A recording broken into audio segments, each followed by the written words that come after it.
Me still a Rasta, and me not stop. You can't take Rasta out of me. You can't take me out of Rasta.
The name Rastafari comes from His Majesty, Emperor Haile Selassie. He was Rastafari before he was crowned Emperor Haile Selassie.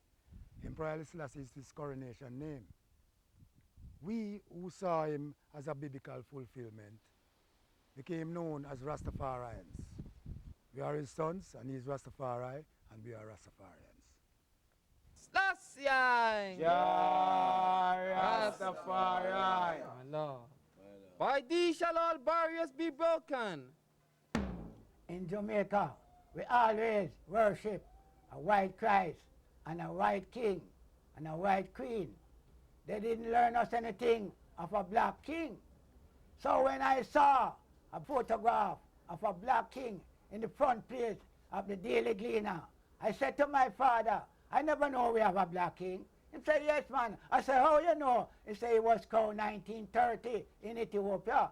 52 nations went to his coronation. I said, then how can I know about it? He said, read your Bible. They that sow in tears shall reap in joy. There had always been a stream among the people of memory. We had not completely forgotten Africa. And he that goeth forth weeping burn present seed. If there is anything we contribute to Jamaica society, one of the major things is wisdom, to get them wise. Get the society wise. Know that you're black, know that you're African, know that you're suffering by colonialism or neo-colonialism or whatever. Bringing the sheaves with him. 144,000 elected saints. Black women and children numberless at the sun of the seashore. Crying out, Selah! Selassie Jah Rastafari. Born in 1887, Marcus Garvey is considered the greatest prophet amongst Rastafarians. In 1916, he emigrated to the United States. There, he established a chapter of his Universal Negro Improvement Association, an organization which set about restoring pride and dignity amongst Africans and people of African descent. His Pan-Africanist philosophies have been the springboard from which most black nationalist and African independence leaders have based their struggles. His mantra being, "Up, you mighty race, you can accomplish what you will." Marcus Garvey tradition was kept in the years following the waning of the UNIA, was kept alive by Rastas. Well, Rastafari is the unity and love of black people, you know. That is the first meaning of Rastafari. Unity and love of black people get together, self-awareness, self-reliance. You don't depend on the next nation to do nothing for you, you have to depend on your own. You know, Marcus Garvey speak of it. Self-awareness, self-reliance, self-confidence. Marcus Garvey had told us that we were to look to Ethiopia. And when a king is crowned, then we know that our deliverance would be at hand. Now that the king was crowned in 1930, followers of Garvey saw this as a fulfillment. And there the movement was formed.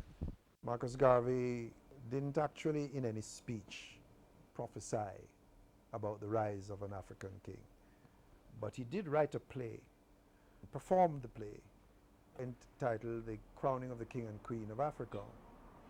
The closing scene was a coronation, and those words, "Look to Africa when the king and queen is crowned, to know that your hour of redemption is at hand," must have occurred in that play. So when the actual coronation of Selassie took place, and his Empress Menen, the Howell and a number of people, independently of each other, began to attach significance to that because of what Garvey was said. Leonard Howell was a follower of Marcus Garvey and a member of the UNIA. Charismatic and outspoken, he criticized the colonial interpretation of the Bible, and in 1934 began to spread his belief that Christ had returned to earth as a black man. Leonard Howell is the forerunner for Rastafari because he's the first one that come and say Rastafari is God.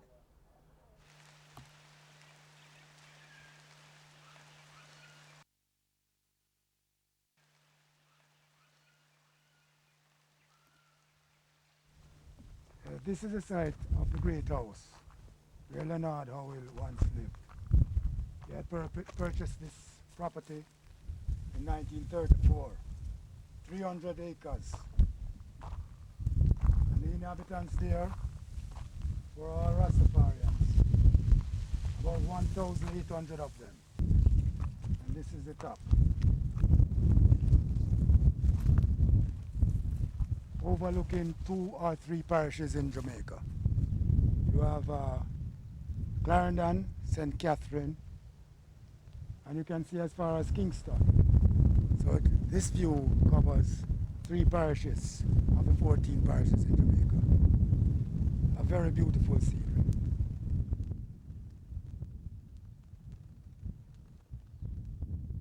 When I come to Pinnacle, 1940, and that day when I came was the 6th day of February, 1940. 1940, we come to Pinnacle. The 6th day of February. And the bookman checked that day. It was 1,798 and people never finished coming yet. Him have to feed the whole people then. There were a community of followers settling, and each had his or her own plot of land in which you cultivated and so on and sold the crops and so on. They raised goats, they raised cash crops and so forth. But Howell made a point of using ganja as a cash crop, which used to be sold in the marketplace in Kingston. It was at the time, although it was proscribed from 1925, it was never really prosecuted, so that it was possible to find ganja sold openly. To me see right now, if the government could free ganja, better free. I cook one team fight, you know, and free ganja. In this part of community, I'd help to build house and everything and buy one vehicle. Just the weed, you know, and the yam and thing. I just then we live off of Morris. Just the weed me depend on.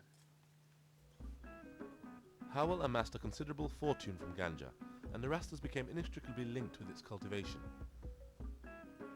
The early followers grew beards to emulate Haile Selassie and regarded Howell as a prophet. When you see him, you have to stand up, take off your cap, and bow to him. And a black man, you know. It's a black man, arise and shine, for the light has come. They used to sing songs to him, just as I always sing a song to Jesus Christ. You know, they sang songs about Howell. You know. Once he was gang. You ever hear them call him gang? He was gang Gunguru Maraj. He is counselor. He is counselor here. He is Rastafari. He's here one man. When Howell come here, he come and wake us up to those things. And when he told us about Rastafari and we check history, we say the return Messiah. For Christ means Savior. So Rastafari is our Savior.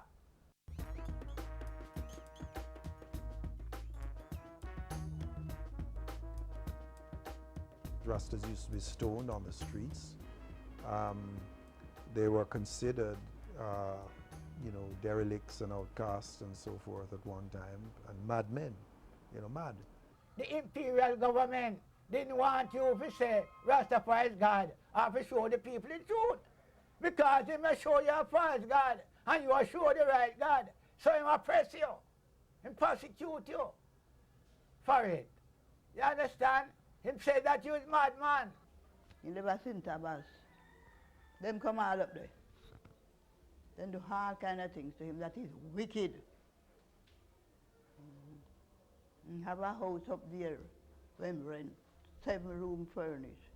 And all the members and kings and all both come there. And we say them plan, then government plan to come in and do damage. And tear down and mash and beat the people them. And him leave 7-room furnished, and him leave St. Thomas with 1 suit on him back, and he don't return back there yet. So you see, every knee have to bend, and every tongue have to confess. You hear me say? So I was living in Kingston, and he leave and go to St. Thomas and rent a house. 7-room furnished, may I tell you, 7-room. A man like that, and him has 7-room furnished, you must understand what kind of house, understand the kind of man. And then come down and mash up to the government say, if they can't bring how will I bring your head cup and want him blood for it. So blood run. You see it? You not see it yet. When they do him, them can't pay for it. Howell was pursued by the colonial government, who believed his castigation of whites and message of a black Christ would destabilize the colonies. He was denounced by the authorities and imprisoned several times, spending many years committed to Bellevue Mental Asylum. Howell, at the trial, spoke in tongues and behaved as a religious person who is inspired, would possibly behave, in a manner that made them feel that he was mad. For example, he went silent after a while. You ask him questions, he could never penetrate that silence.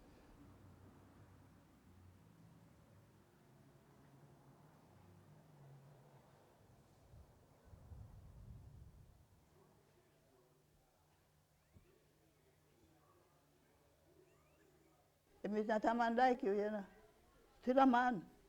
They say it's not a man that easy to know. And when they see him disappear from you, what's the kind of man? A funny man. It's been a history whereby the state uses dementia as a way of delegitimating certain religious figures and slandering them and so on.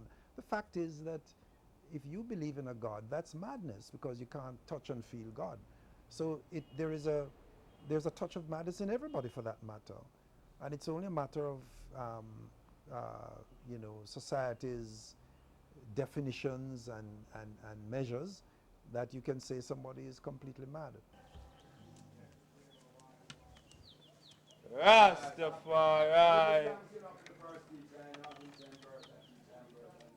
After years of discrimination, communities have separated from mainstream society. They have established communes where they continue to preach the back to Africa philosophies of Marcus Garvey and adhere to strict religious practices. They are not permitted to eat meat, drink alcohol, or smoke cigarettes.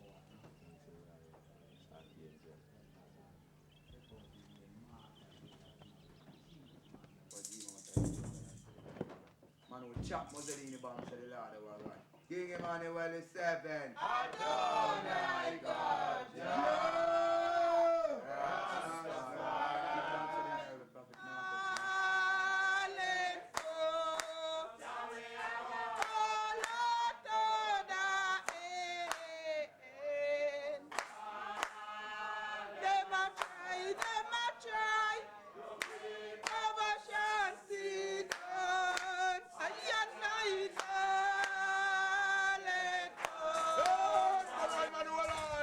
Selassie!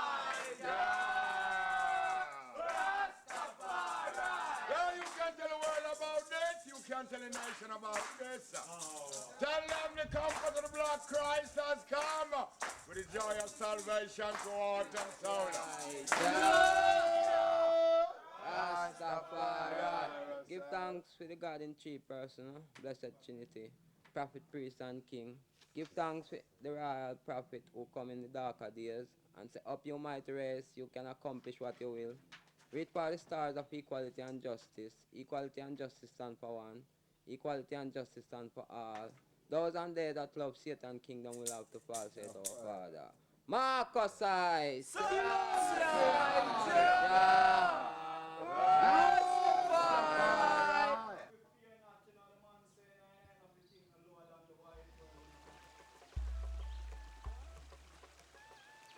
Set deep in the hills of St. Thomas, this is Bath, a place of spiritual healing for the Rastas.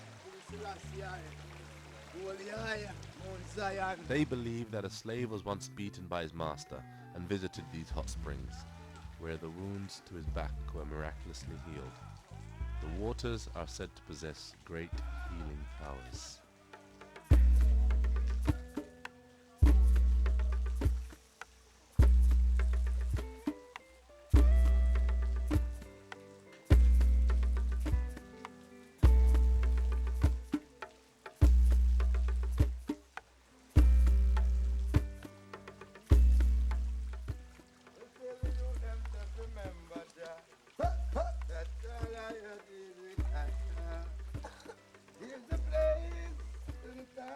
The old man in this country and trim and shave you for your beard, having on your beard.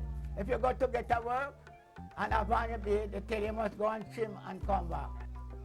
In those days, the few people that you see have on beard, they call them Donna Michi or Clark Gable. But not until Rastafari came into existence and we saw the beard, man started to use beard. So that is how the beard started to come. And then they started to call you Rastafari. In the mid-50s, locks come about. When there was fighting in Kenya to get independent, you have a set of people named the Mama. They didn't trim them here because they're fighting a war. But they bring a show in Jamaica named Something of Value. They show us two generals, General China and General Komachi. In the 1950s, late 40s, there was a group called the Youth Black Faith. They developed a sense of aggression, aided and abetted in a way by the contemporary struggles of the Kenyan people, pictures of whom appeared as a dreadlocks, people wearing the matted hair. Also, one of my informants who was critical in this whole development told me that they took on to themselves that outcast, derelict image precisely to offend the society. In other words, you call us outcasts. Well, we are indeed outcasts. We're not a part of you because our society is Africa.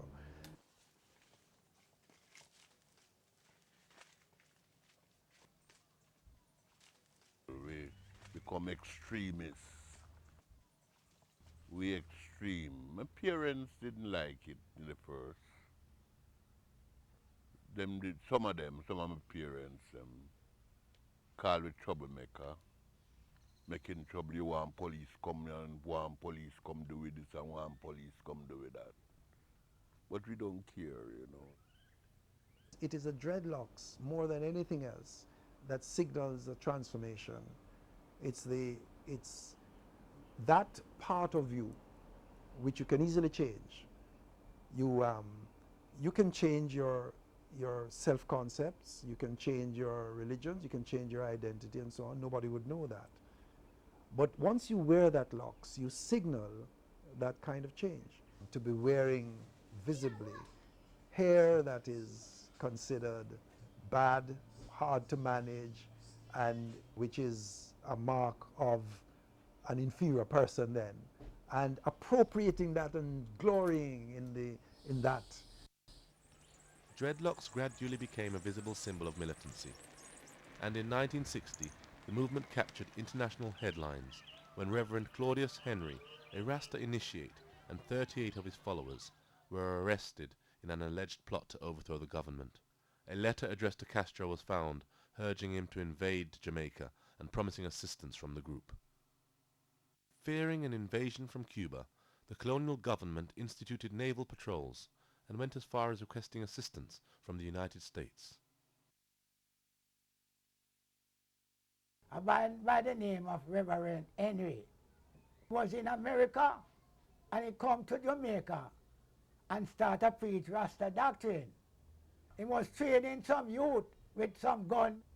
Well, the colonial government never like it. So they eventually charge him for subversive activity.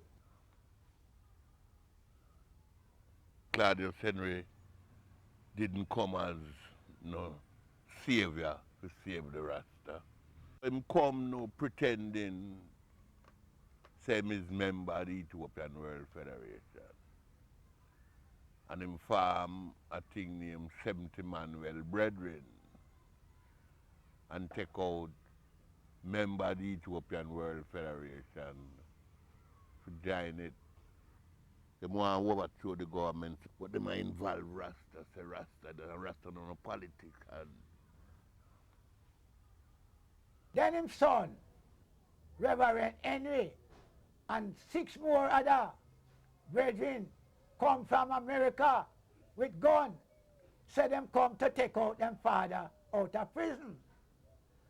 Well, they ambush some Hampshire soldier, that is a British man soldier, white man, kill 2 and wounded 1 and make them escape. So the soldier then report to Mr. Manley, Norman Manley, that is Rasta, kill them and them. So Mr. Manley say to the nation over the radio, anyway you see 2 or 3 Rasta together, report to the nearest police station.